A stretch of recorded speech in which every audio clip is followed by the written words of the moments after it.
相信好分享收看4月10日下诸位客家新新闻，我是许丽玲。当然是全台湾内确诊病例数是382个，韩国呢也按当日咧，也当日公布出来嘅确诊病例是日减日降低。故所呢各界咪开始谈讲，係唔係一下疫情有下控制下來嘅咯？不過呢，近比係一個禮拜2日，先前就因為清明連假，大家呢一下係走出去，造成一個人giảm人嘅情形，夾下會造成防疫防唔到嘅素材。而指揮中心係唔係有清醒愛同大家講乜嘅咯？大家聽下嚟關心。在指挥官右手侧是我们专家咨询小组的召集人张尚存张教授。那今天在我左手侧是我们外交部谢武桥谢次长，他在我右手侧是我们庄仁祥这个社区防治组的副组长兼发言人。那现在我们请我们的指挥官来跟大家报告一下这一段时间我们工作的一个进度。好，各位记者女士先生们，大家好。那今天我们有新增的3例的确诊个案，那都是境外移入。那这3例，分别为60多岁的男性按383，70多岁的男性按384，及20多岁的女性385。那383、384，透过机场的采检。那383是长期在美国工作，3月31日出现胃部不适、食欲不佳，那自觉有发烧，那曾于美国当地就医。那按384长居于美国，那4月3号出现咳嗽、有痰的症状，那2人居于4月10日入境，因为主动申报有不适的症状，那在机场采检通报。那按385是法国就学，那4月3号入境后居家检疫，4月4号出现流鼻水、鼻塞的症状，4月7号发烧，那由卫生单位安排就医采检。那这3位都是境外移入的，那相对在台湾里面是完全在我们的掌控之中的。那总共国内的案例总共到现在到今天总共有385例。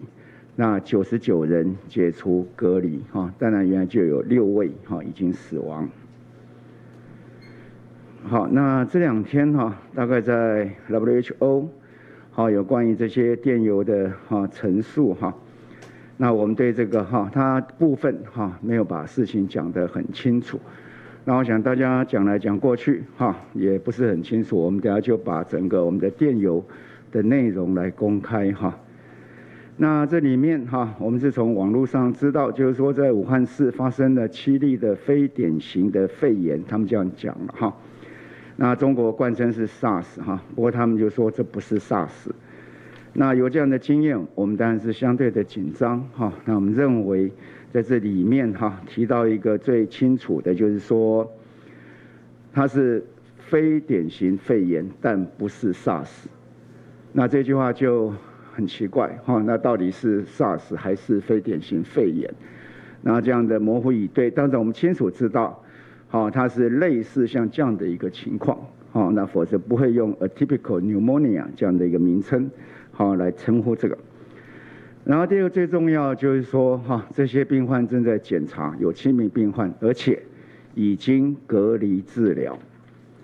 那所以我们从这样的一个情况里面当然什么情况需要隔离治疗，大概也不言自明了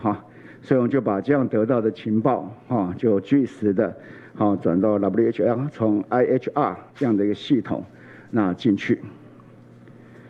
所以这情况里面，他们讲说我们并没有通报人传人那我们第一个还是让大家先看看了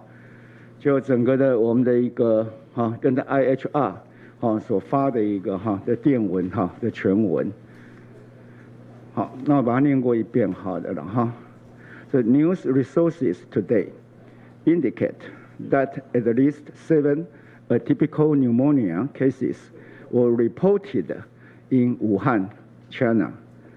Their health authorities replied to the media that the cases were believed not SARS. However, the samples are still under examination, and the cases have been isolated for treatment. I would greatly appreciate it if you have relevant information to share with us. Thank you very much in advance for your attention to this matter. 好，这是我们发的电文的全文了哈。我想任何公卫或任何的医师都明白，什么状况是需要被隔离治疗的。好，那当然因为我们手头上并没有这样的一个 case， 我们没有办法这样证明，只是有这样的讯息，我们必须要很清楚的跟 IHR 来表明。所以我说这2天这 WHO 讲这个说没有民事人传人，好，那时候我们民事人传人，那才叫做误导讯息啊。好，但是我们很清楚跟他讲说，当地的媒体已经很清楚的，他的卫生当局已经跟媒体清楚讲，有7个 case 在隔离治疗中。所以我觉得 WHO 这个公道行为是讲按比较贴切的讲，是讲这内行人讲外行话啦那讲这个隔离治疗这样子的警讯，这样不是警讯，那问什么情况才叫做警讯？那如果不是会员国的台湾都已经告诉 WHO 了，那我要问一个问题：那会员国的中国有没有跟 IHR 讲？那如果没有讲，那我要说这不是隐瞒，那什么叫做隐瞒？那如果有讲呢？那 WHO 这不是失职，那什么叫做失职？所以我还是要诚恳的呼吁 WHO 对这事情要坦诚以对，好，那积极来处理后续相关的事情，好，不要转移焦点，也不要一错再错。那以上这今天的报告，那有什么问题可以提出来？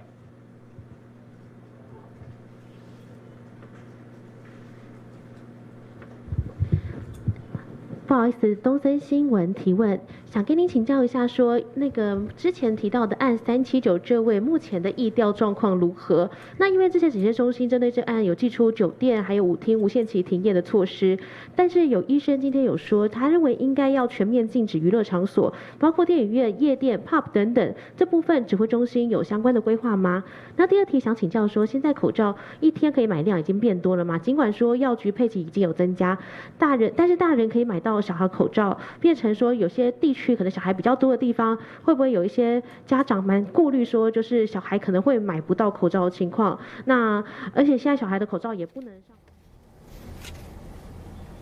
好，亚哈指挥中心的记者会限定嘅进行当中，事件进行到记者提问的阶段，小 BB。乡亲朋友来整理一下，到亚哈指挥中心近半日公布的清醒数据，韩国近比记者会方嘅重点整理。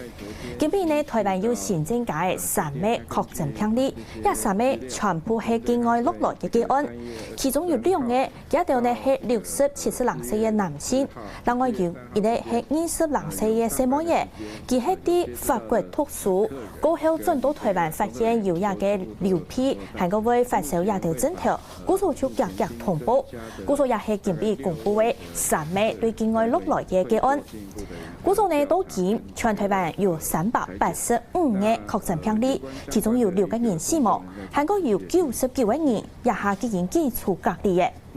也係近比公布嘅清醒數據，除咗也以外，近比嘅中央流行疫情指揮中心記者會嘅現場呢，指揮官陳時中佢係稱罕見呢，佢除咗講近比發講到當中，也係因為針對 WHO 前一步嘅，就針對一個台灣。到去年底嘅時節，10月30日是通報講一個武漢肺炎，佢算係人為基本人嘅一種疾病來通報。不過 WHO 佢係對一個消息佢係否認嘅。故所呢就也บอก嘅，大家雙方到一個無見到面，咪係到空中馬來馬去。算来事情係樣嘅結果，陳時中佢近邊拿出一個數標嘅，呢度呢就係寫出台灣10月30日嘅日寫嘅 email， 也就係發嘅電子郵件去本 WHO 嘅也所有嘅內容，攞佢公佈出來，看係乜啥講法了。故咗呢就也嘅較詳細嘅內容當中，就係提到講也封信呢，地位度就切片管制數同名錄項，就講。公司基金啲嘅，中國武漢已經發生呢起碼有7例非典型嘅肺炎。中國講也係 SARS 係，唔過呢其實也並唔係 SARS。故作公司新嘅當中就有講也肝瘡病毒，更怕會引起當厲害人體本人嘅疾病。故作呢還提到講病患已經開始進行隔離治療嘅。故作公衛專業人員做嚟對也來判斷講也嘅病例是否有可能為人體本人。唔過啲也當中呢，WHO 對也嘅台灣同胞嘅消息係否認。故作陳時中家下話未講到當中，佢講非肺炎國台灣並唔係 WHO 其中一個肺炎。唔過呢都已經同也消息同佢講嘅。嘅案呢，其中一個肺炎國，佢就係中國有同胞冇，喺個冇同也實際嘅消息講出來，今日比也係暗砍。故所佢被發講到當中，佢表示講 WHO 係唔係實質呢？故所佢呼籲，接下來 WHO 要實實在在來面對，韓國要老實講清楚，唔好按呢同重點、焦點轉移開來。接下來呢，希望愛老記講清楚來。故作緊比針對記者會現場到檢同作為重點整理，繼續來關心現場嘅方面。乘客是有327人，空務員是13人啊，所以總共340人。那昨天為止到昨天為止已經採檢了102人啊，還有238人還在繼續採檢當中。那預計就從10號、11號、12號、13號啊，還有14號跟15號左右哦，就是把這些人都採檢完畢以上。那我想大概就是說，大家在談論所謂的無症狀或是有感染者，現在沒有相關的一個症狀產生，好，那有一定的比例。那我相信在公衛的專家都做了很多的一個推斷。但目前指揮中心我們所重視的是對整個疫情會產生影響的個案，那積極去圍堵，好，讓這樣的疫情不要擴大。那至於未來，在更進一步疫情更穩定的時候，也不排除對整個的社區或做抽樣或做特定行業的，再做一個相關的一個釐清跟了解。不過這會在比較後面的階段才會開始來進行這相關的動作。長官好，3例提問。今天就是 WHO 他們針對我們沒有示警人傳人這件事情，對我們做出的指控，其實對我們台灣國際的名聲也是稍微有點傷害。那我們除了在今天記者會當中公布我們的電郵內容之外，我們還會採取什麼樣的方式來向他們澄清嗎？然後另外一題是想請教，就是說世衛宣達團他們有透露，在秘書長譚德賽上任之後，歧視台灣的動作頻頻，像是在現場不准我們穿台灣的 T 恤之外，還剝奪我們的旁聽權。那這個部分的話，我們會怎麼樣來做努力，避免這樣的事情再發生？謝謝。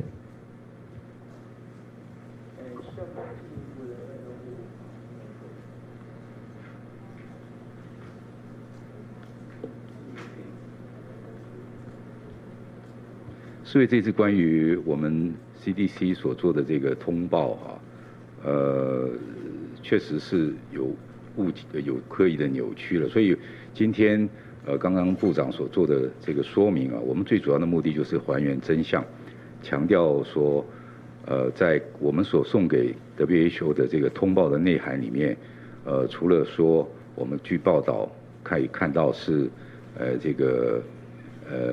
有 case， 那麼看起來是非典型的肺炎，但是不是 SARS， 可是這個世衛的說明裡面刻意的沒有提到說現在的7個 case， 當時的7個 case 正在隔離治療當中，所以這就隱含的就是說我們要把這個事實還原出來，世衛必須作為一個負責的國際組織，作為一個國際公衛的組織，必須把完整的真相告訴大家。那這也顯示說我們是一個負責任的國際公衛的一個貢獻者，我们提出了这样子的提醒。那至于那个今年世界卫生大会民团的这个部分，我们都是非常的支持。在过去，外交部也好，其他的还有卫福部，我们都跟民团之间的那个协同，相互的这个沟通合作哈，都非常的密切。那今年当然，可能因为那个会议的举行的情况现在还不是很明朗，那我们还是持续的会跟世界卫生组织之间在保持联系，同时我们跟理念相近国家，还有我们的友邦，还有我们国际上的媒体、国际的舆论，我们都一再的会去把我们的这个主张能够提供出来。特别刚才所提到的这个世卫组织的这个声明里面有不正确的地方，我们也会透过我们国际的友人，包括这些理念相近国家，包括我们的友邦来做说明。那我们驻日内瓦办事处也在跟世界卫生组织之间在做密切的一个沟通。那这也是我刚才一再强调，就是说希望世卫能够坦诚以对了哈。他漏掉了哈我们所通报的这一句话了哈 ，cases have been isolated for treatment。好，大家可以问问说，在整个世界上里面，说当报告这样的一个情况，代表是什么意义？好，世卫只要把这句话清楚的跟世界人讲，说我们有跟他报告这件事情，然后他处理的态度是怎么样，那其实一切就很清楚了。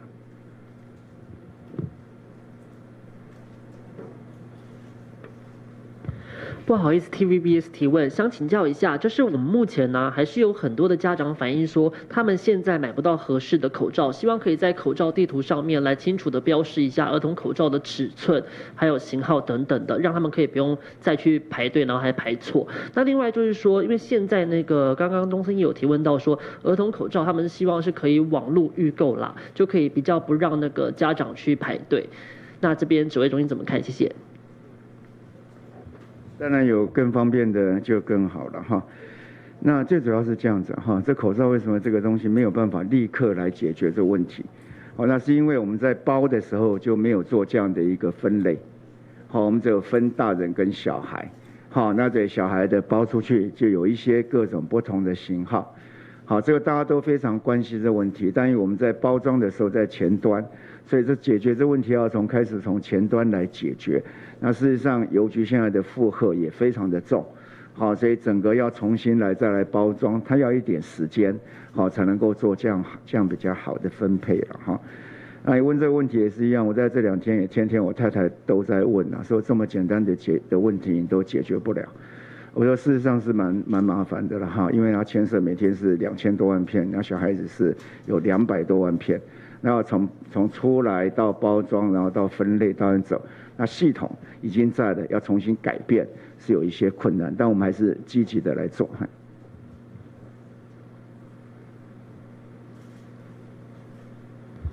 你好，我是日本交流新闻的西本书啊。我想问那个 WHO 对 WHO 通报的问题的部分，那个你们12月份的时候通报，然后还有1月中旬去武汉的时候。你们这个时候也通报吗？对 WHO， 我的意思是，除了12月份以外有通报的机会吗？听得懂吗？是对呀，所以你们12月份以外1月中旬的时候也通报 WHO 吗？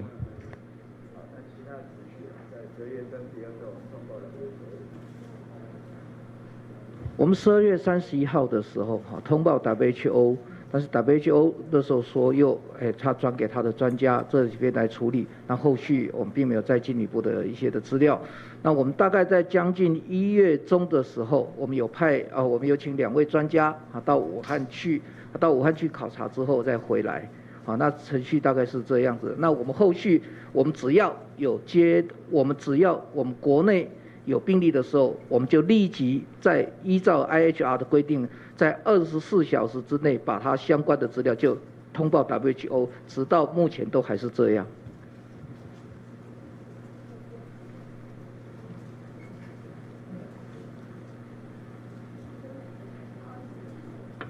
不好意思，追问一下，我是日本 NHK。刚刚他的意思是说，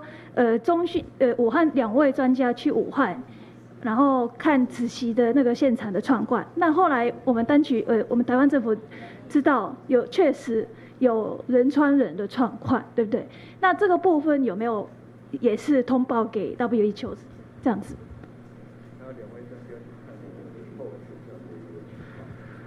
两位专家去看了之后，那个后续的在 WHO 通报上，我必须要再 check 有没有在这特别针对我们2位专家观察的现象来跟 WHO 来做说明。那我想这部分的话，中国政府应该是知道我们也有过去的，那也 WHO 也应该有掌握我们有过去那边的讯息，所以说那香港也有去。所以说，我相信这里面他们出来世界上已经有这方面的新闻出现了，所以说那边看的一些的事情的时候 ，WHO 应该也有耳闻。那台湾我们大概通报这样的讯息之后，其实我们就是当作人传人这样的一个防疫的措施在进行。那张教授给我们进一步说明。好，我们派2位专家过去的，那他们回来做报告的时候。其实得到的讯息是，当地的卫生官员说没有人传人，可是北京去的官员说有限度的人传人。其实有限度的人传人，那时候在我们的新闻报道里面已经知道了，已经有透露说有限度的人传人了。所以这个我们的专家去其实很困难得到真正的状况。那可是已经对外都已经有说明有限度的人传人了。那个时候大概是1月13号、14号的时候就已经知道这样的状况了。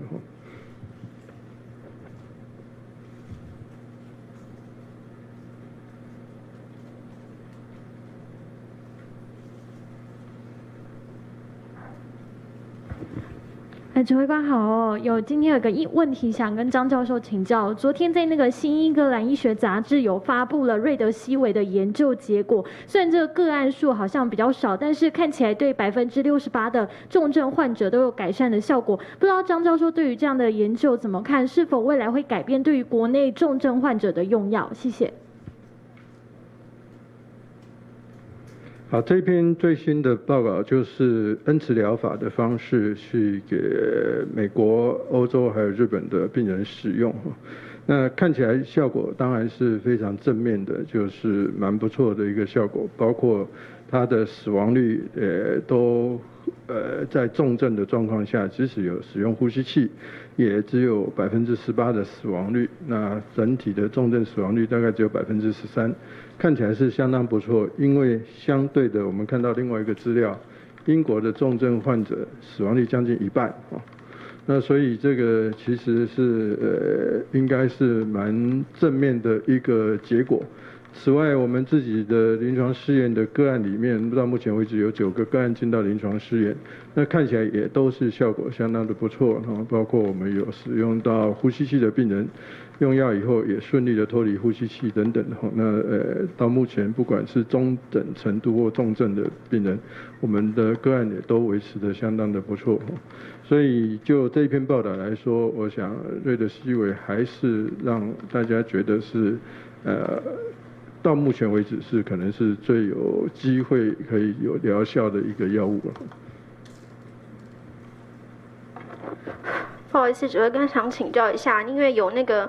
立委吴丽华他说，在屏东地方的原住民地区，因为那个外地人都去原乡那边抢口罩，所以导致他们现在原住民有些买不到口罩。然后原民会是已经有一个短期补救的方法，是说80%的口罩要留给当地乡民，然后非乡民只能配20%。请问未来还会再针对譬如说偏乡地区大家去抢口罩的状况有什么调整吗？谢谢。确实我还没得到这样的一个讯息了前天我得到讯息是在偏乡山地乡里面剩下口罩很多，不过看起来，因为昨天、前天在配发口罩里面，在药局这边卖了1800万片，那远超过我们所配送的。所以换句话说，可能就在一般的地方都买完了，还买到3地乡去哈。那我们会持续注意这样的情况，但我相信这情况很快就会过去了哈。但我们这样的一个方式，我们也不反对，总是配到哪里就是要照顾在地的人嘛。指挥官想请教一下，刚刚有提到讲说，就是针对无症状感染者这个部分，我们可能会有一定的比例。那之后在未来如果疫情更进一步稳定的时候，不排除对社区做抽样嘛？那行业与行业了解之后，会再做这样的事情。那这是指说我们之后可能会针对部分社区普筛嘛？这是这样的意思吗？可以再解释的清楚一点吗？各种的筛选的方法哈，不管是对于特定的对象、特定的风险或特定的区域、特定的行业，都有它在公卫上的一定的意义。那这方面我们会试着疫情的情况跟专家来讨论，看怎么样是一个效率最高的，然后能够看清楚整个的一个社区里面的一个情况，那供我们做整个的一个政策的参考。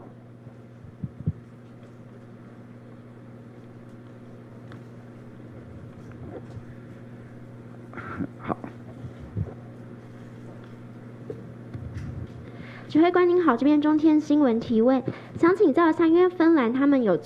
传出拒收我们捐赠的口罩，那接下来会捐赠给日本100万片，那这边指挥中心是怎么看待这样子的情况？那有专家提出说，8大行业都应该全面禁止，会有可能就是在近期内就禁止吗？还是像刚刚说的，就是还要再观察？另外，最后是因为有邮局的员工讲说，最近很多人去寄口罩，但是还是很多人都没有戴口罩进去，会不会以后就硬性规定进邮局要戴口罩来避免这样子传染的情形？谢谢。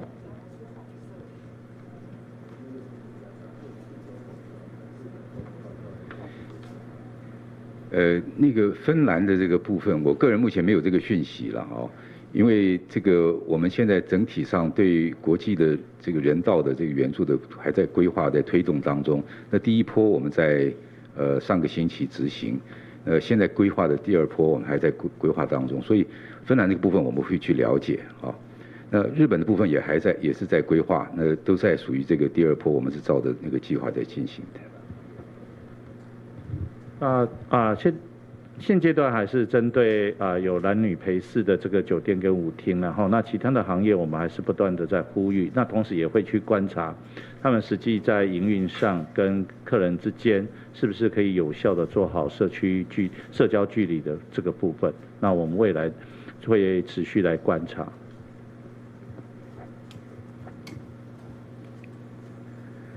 好，那我们今天的记者会就到这里。好，谢谢。今天是我们在有史以来最短的记者会，还有不用刻意要变长了哈。不好意思，这边想要跟您问一下，是说，因为现在新冠肺炎的疫情大概就是从一开始大陆那边我们已经知道的话是可以说是超过3个月，那有一些医师他们是担心说这个病毒会不会有可能会发生变异，然后可能影响我们的采检状况。那我们是否可以公布国内目前采检方式从疫情开始到现在的敏感性跟特异性的一些数据？那可能可以让我们了解一下，就是目前的一个检查的局限，以及说有没有可能会造成伪阴性的患者，就是可能在社区里面的风险。以上，谢谢。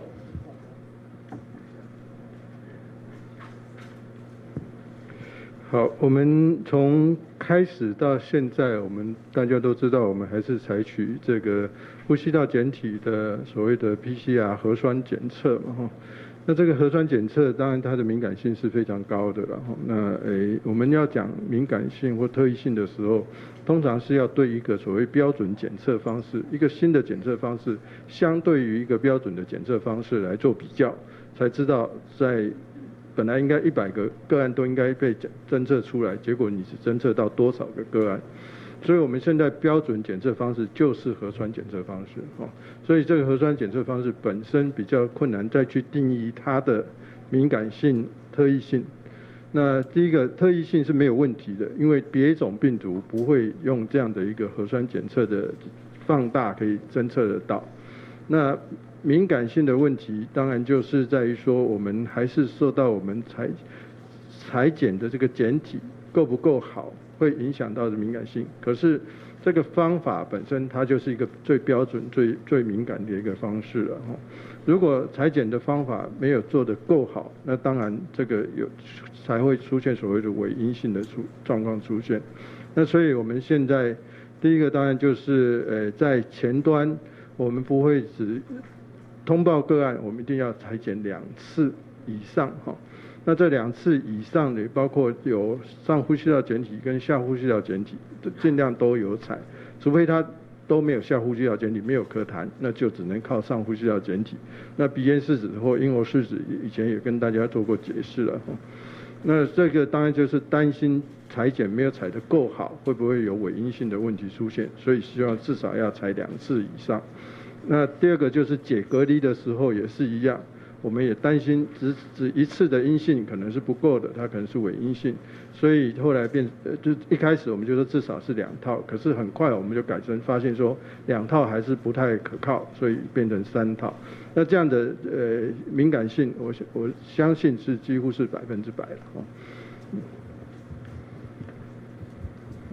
您好，不好意思，华视提问2个问题。第一个部分是刚刚有问到那个邮局的部分，因为有媒体指出说，在昨天的时候，指挥中心有讨论，已经拍板定案，就是邮局的部分未来要强制戴口罩。另外一个部分是想问一下，清明连假到现在，如果从4月2号算的话，已经是1周多了。目前有没有在第一线的时候有发现这个筛检量有增加的情况？那我们目前掌握就是清明连假后续的效应大概是如何？谢谢。在邮局的部分哈，他们在这个邮局这边有做过讨论哈，他们是希望这样来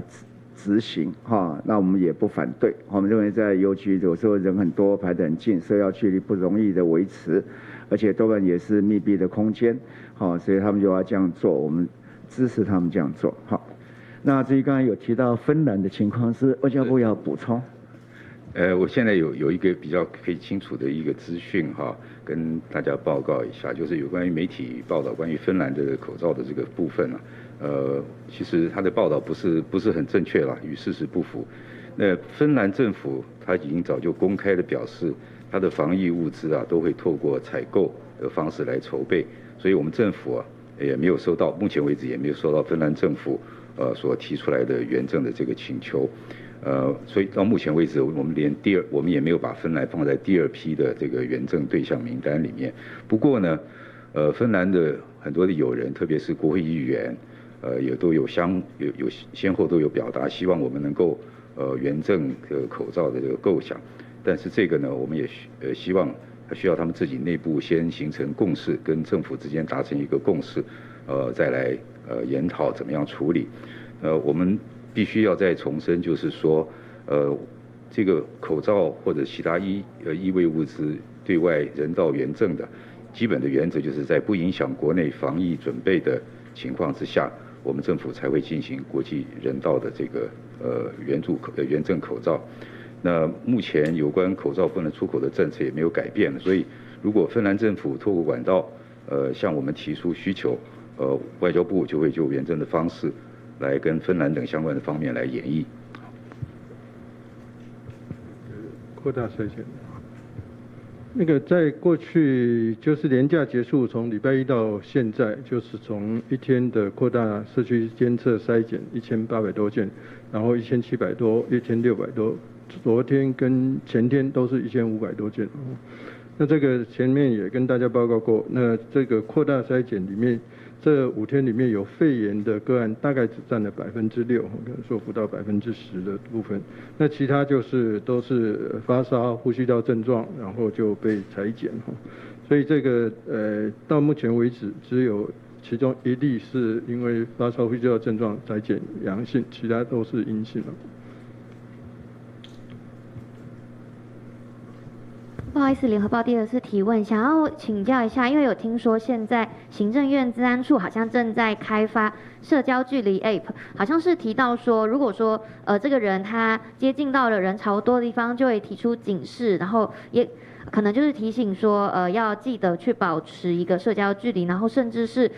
如果说只接近了，可能确诊者也会有类似的警示出来，是有类似这样的事情吗？以上，谢谢。这个我们有听说，但好像不是治安处那边在开发，是民间的这个创新的企业在思考。确诊者不会在路上逼了哈，那都要用叫的哈，就真的哈，但不会在路上走，都在医院里面的哈。那我们目前有打算要跟这个民间业者去做类似的合作，看看能不能去可能提醒民众去保持这样的距离吗？还是我们会有一些怎样的一个可能想法跟疑虑？这一块就是目前行政院跟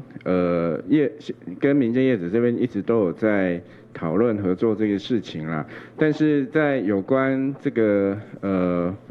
就是有关这个民众的一个保护的地方，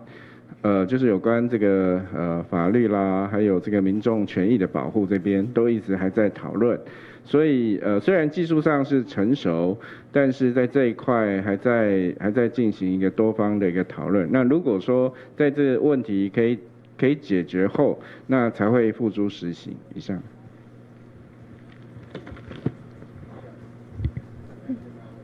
长官好，台视提问，想问一下说，就是关于那个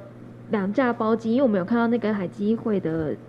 新闻稿这样子，想问一下说这个包机的那个一般大概会有预计规划要载多少个乘客，然后另外就是有没有这个医护人员的数量，就是会不会来协助这个老弱妇孺来进行移动这样，然后另外就是还想问一下说这个案389就是它的这个调查，它会调查到2个月的这个酒客的名单吗？然后另外也是想再问一下说就是关于今天的这个境外移入的个案，其实像这几天都有慢慢的在减少嘛？那这边是怎么看说境外移入的部分？包机现在海协会应该是海基会正在进行中。那当然看看里面机上登记的人的一个身体的状况。那基本上我们是说发烧的是不能够登机了哈。那其他看看什么情况，那我们再做适当的安排。好，至于那个是379嘛哈，379大概这不用很专业，我们不会查到，我们不是在做这种回溯性的追查他个人行为哈，这2个月大概是不会追哈，大概追到他发病前2个礼拜是一定会追的哈。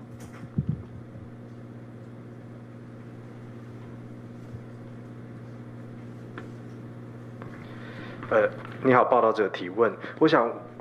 问一下那个廉价筛检的部分。刚才张教授提的就是说，是我们这几天针对廉价那11个景点自觉有发烧或出现症状的民众，每天都是采检约1500多件嘛？那刚有讲到有一例阳性是哪一例，跟他就是去过那11个景点嘛？那另外一个问题是说，今天已经连假结束，已经过1个礼拜，当初我们评估大概就是这几天是一个评估期，所以到目前为止还没有出现很大幅的这个本土案例的增加，我们是不是可以认定说连假的这个清明连假的威胁其实已经趋缓了？谢谢。好，我们扩大社区筛检，不是只针对这个景点的有去过景点的部分的人员的民众做筛检，而是我们给一个定义，就是不符合通报定义的这些，不管是它是任何的肺炎的状况，我们都可以采检送验。那他有嗅味觉的状况，没有旅游史也没关系，那也可以采检送验。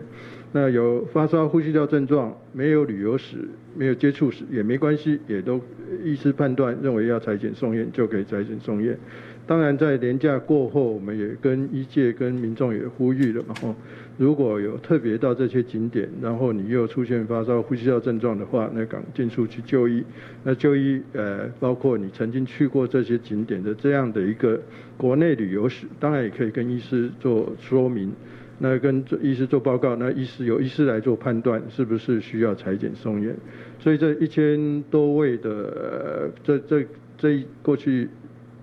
这个礼拜这5天当中，每天都是1500多件以上的这些裁剪送验，那其实是就是由医师根据这样的一个状况来做裁剪送验的，所以我刚才也说明过，其中有肺炎的并不是占的很多，那就是大部分都是一般的发烧、呼吸道症状就被送验了哈。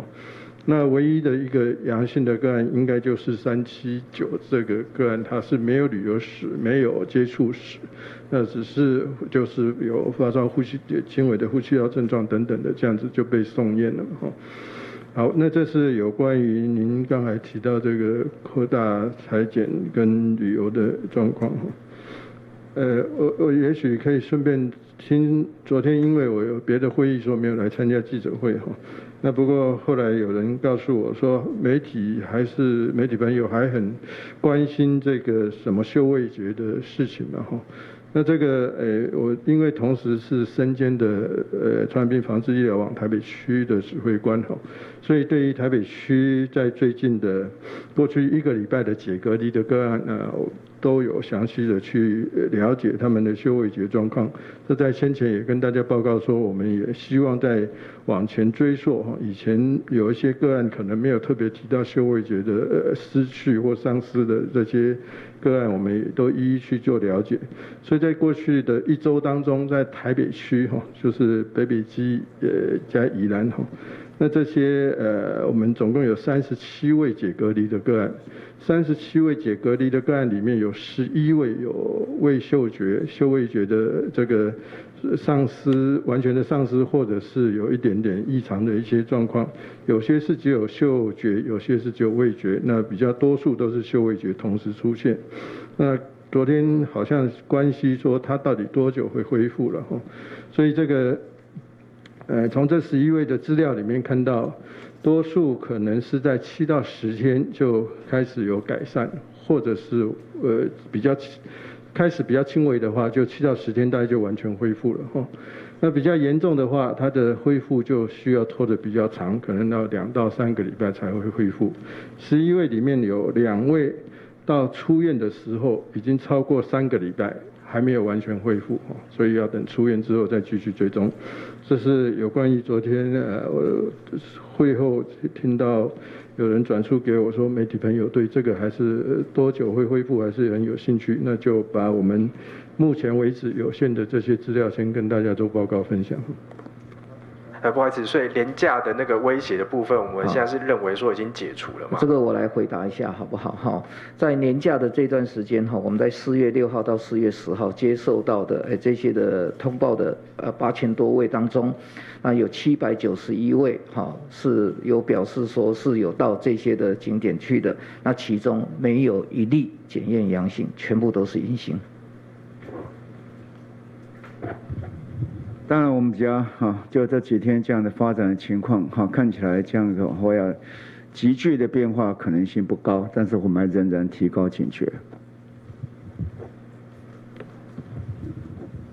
好，那我们今天的记者会就到这里，非常谢谢大家。